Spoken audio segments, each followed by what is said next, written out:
I was telling the dean the most valuable thing I learned here, but I learned a lot, but the most valuable was accounting, and we had a wonderful professor named Ray Dean.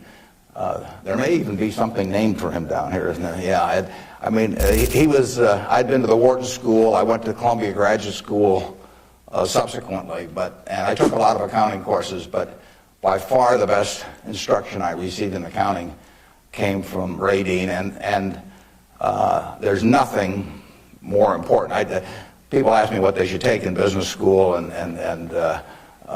or even if they don't go to business school, what they need to know before getting in business, and I tell them, you have to understand accounting. It's the language. I mean, it's like being in a foreign country without knowing the language if you're in business and you don't understand accounting. So you want to get as comfortable with that as you are with the English language.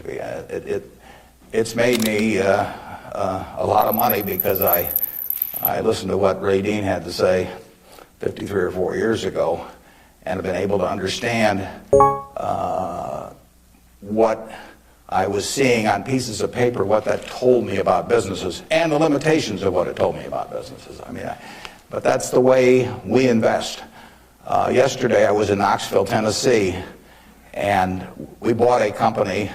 We agreed to buy a company called Clayton Homes about a week ago. It's a big company in the manufactured home business. We agreed to pay $1.7 billion for it. I made that deal over the phone without ever meeting the people there, but I had seen enough through reading 10Ks, 10Qs, annual reports, but looking at figures, what they tell me in terms of the kind of people even running the place, the kind of accounting decisions they make and so on. I was able to make that $1.7 billion transactions over the phone. Yesterday was the first time I met the people, and their board of directors had actually approved the deal a week earlier. So I couldn't have done that if I hadn't have had a great time at Ray Dean's class 53 years ago. So if I'm going to tout one thing, aside from this particular leadership class, of course, if I'm going to tout one thing, I would tell you that get comfortable with it. It may not happen the first week or the first month in the class, but get very comfortable with accounting. So I run into CEOs periodically who really don't understand it. They try to bluff their way through, and you can see in their faces, they're frightened almost when somebody hands them a balance sheet or an income statement. They really don't know what it means, and they have to count on somebody else. And that's something you shouldn't count on. We make all our acquisition decisions ourselves. We don't call in consultants or anybody.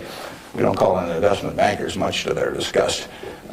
No investment banking fees in the Clayton Homes deal, because it's my responsibility running Berkshire to understand enough about our acquisition decisions to make them based on the numbers that I see. And